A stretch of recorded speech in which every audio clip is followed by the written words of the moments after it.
दोस्तों master class of share market इसकी series चल रही है और आज इसका है एपिसोड नंबर 28। अब तक 27 एपिसोड में आपने काफ़ी कुछ देखा और काफ़ी कुछ वैल्यू एडिशन आई होप कि आप लोगों को मिला होगा। चलिए इस वीडियो से शुरू करते हैं 28वां एपिसोड। दोस्तों फिलहाल बात करेंगे फाइनेंशियल एनालिसिस में पार्ट नंबर 8 की। पार्ट 7 तक आपने जो है देखा कि किस तरह से फाइनेंशियल एनालिसिस की जाती है और उसमें 1 बाय 1 हम आप लोगों को लेकर के यहाँ पे चल रहे हैं। आज देखते हैं कुछ नया जानते हैं और वो कुछ नया में आज है ईबिटा। ईबिटा यानी कि होता है ऑपरेटिंग प्रॉफिट, या अगर उसमें मार्जिन निकालना है तो ऑपरेटिंग प्रॉफिट मार्जिन। ईबिटा यानी कि earning before interest, depreciation, tax and amortisation. आइए इसको डिटेल में जान लेते हैं दोस्तों। तो earning before interest, depreciation, tax and amortisation यानी कि आपने मान के चलिए कि 100 रुपए का माल बेचा, ठीक है। अब 100 रुपए का माल बेचने के बाद उस माल को बेचने की लागत थी 40 रुपए, ध्यान दीजिएगा। अब आपके पास बचा 60 रुपया, ठीक है। तो 60 रुपए के बाद अगर मान लीजिए आपने लोन लिया हुआ है 10 रुपए, उसमें इंटरेस्ट आपको देना है, डेप्रिसिएशन का 5 रुपये आपको लगाना है और उसके बाद अमोर्टाइजेशन का 2 रुपये आपको लगाना है, मान लीजिए 5 रुपये ही लगाना है, तो यहाँ पे 20 रुपये हो गया। और उसके बाद आपसे सरकार टैक्स लेगी 30 रुपये, तो आपके पास बचेगा 30 रुपये, ठीक है। तो ये होगा आपका नेट प्रॉफिट। लेकिन यहाँ पर इन सारी चीज़ों को आपको कंसीडर नहीं करना है। बस यहाँ पर आपको कंसीडर क्या करना है, आपको ये कंसीडर करना है कि 100 रुपये का आपका माल था और 40 रुपये उसकी कॉस्ट थी और उसके बाद आप उसको घटा दीजिए, आपका यह आ जाएगा 60 रुपीज़, यानी कि अकाउंटिंग की भाषा में इसको बोलते हैं ग्रॉस प्रॉफिट दोस्तों। तो ग्रॉस प्रॉफिट की बात यहाँ पर मैं कर रहा हूँ और ये हो जाता है। अब आप एक क्वेश्चन आपके दिमाग में आ रहा होगा कि अमोर्टाइजेशन ये क्या होता है, डेप्रिसिएशन क्या होता है। देखिए डेप्रिसिएशन जो है वो टेंजिबल एसेट्स पे लगाया जाता है, जैसे कि लैंड पे लगा दिया गया या बिल्डिंग पे लगा दिया गया या मशीनरी पे लगा दिया गया। मतलब आपको अलाउ होता है कि आप अपनी प्रॉफिट को कम करके फिर कम टैक्स दें, लैंड एंड बिल्डिंग इस तरह की चीज़ों पर आपको लगता है डेप्रिसिएशन। और अगर आपके पास कोई ऐसा एसेट्स है दोस्तों, अगर आपके पास कोई ऐसा एसेट्स है जो इनटेंजिबल है, जैसे कि आपने पेटेंट ले रखा है, ठीक है, कॉपीराइट ले रखा है, तो उस पर अमोर्टाइजेशन लगता है।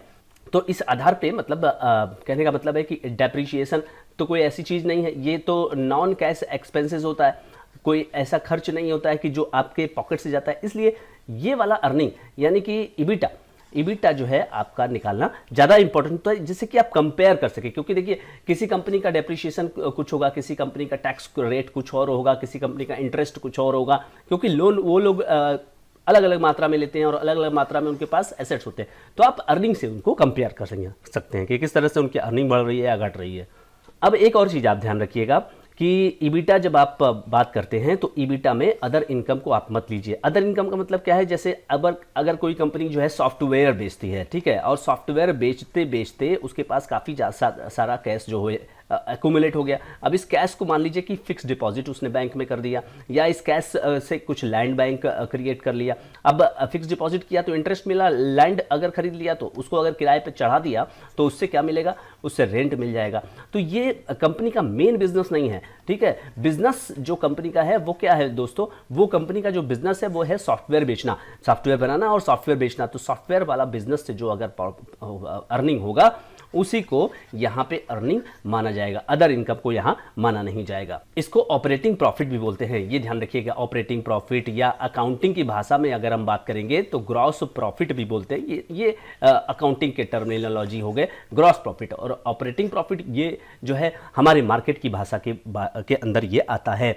तो दोस्तों यहाँ पे आपने ये देख लिया कि operating profit margin, operating profit क्या होता है। अब यहाँ पे हम लोगों को कैलकुलेट क्या करना है, ऑपरेटिंग प्रॉफिट मार्जिन रेशियो। अब आप EBITDA लेकर के आगे या ऑपरेटिंग प्रॉफिट, उसको आप डिवाइड करिए रेवेन्यू के फिगर से, यानी कि सेल्स के फिगर से, और उसके बाद जो आपको मिलेगा उससे आप 100 से मल्टीप्लाई कर दीजिए। यानी कि आपका ये जो रेशियो है सेल्स की तुलना में आपको बताता है कि आपकी ऑपरेटिंग प्रॉफिट कितनी रही। स्वाभाविक सी बात है कि आपकी हाई मार्जिन ये ज़्यादा जरूरी है होना, ठीक है। अगर मान लीजिए किसी कंपनी का यहीं पर 40% है और किसी कंपनी का 60% बच रहा है, तो बाकी खर्चों को करने में 60% वाली कंपनी को आसानी होगी एज कम्पेयर टू 40% वाली कंपनी को, जिसका कि डायरेक्ट कॉस्ट ही 60 रुपये है या 60% है, यहाँ डायरेक्ट कॉस्ट है 40, ठीक है। लेकिन दोस्तों अब सवाल ये उठता है कि आपके सामने मार्केट में इस समय बहुत सारी कंपनियां हैं जो लॉस मेकिंग है, क्या आप उन सबका ऑपरेटिंग प्रॉफिट निकाल पाओगे? बिल्कुल ऊपर से आप निकाल पाओगे। देखिए नेट प्रॉफिट इनका नहीं है, लेकिन ऑपरेटिंग प्रॉफिट के फ्रंट पर ही अगर ये कंपनियां अगर कभी भी नेट प्रॉफिट तो नहीं दिखा रही हैं, अभी फिलहाल नहीं दिखा रही है, लेकिन अगर इनके अंदर रिवाइवल अगर जरा सा भी आ रहा है, किसी भी तरह का अगर रिवाइवल का कोई संकेत है ना दोस्तों, तो इनके ऑपरेटिंग प्रॉफिट से ही आपको मिलेगा। तो आप ये ध्यान रखिएगा कि अगर पेटीएम जैसी कंपनियां अगर नुकसान में हैं तो उनके ऑपरेटिंग प्रॉफिट को आप लगातार देखिएगा किस तरह से वो इंप्रूव हो रहे हैं और उसी के आधार पे वो बाद में नेट प्रॉफिट जनरेट करने लगेंगे। दोस्तों फिलहाल मैंने सीई इन्फोसिस्टम यानी मैप माई इंडिया का यहाँ पे स्क्रीनर खुला हुआ है और आप देख सकते हैं यहाँ पर ऑपरेटिंग प्रॉफिट जो है कंपनी का 157 करोड़ है। अब मैं मार्जिन की तरफ आपको ले चलता हूं। ऑपरेटिंग प्रॉफिट मार्जिन की तरफ मैं आपको लेकर के आया हूं और इस कंपनी का ऑपरेटिंग प्रॉफिट मार्जिन है 40.2%, तो अच्छा खासा है मैप माई इंडिया।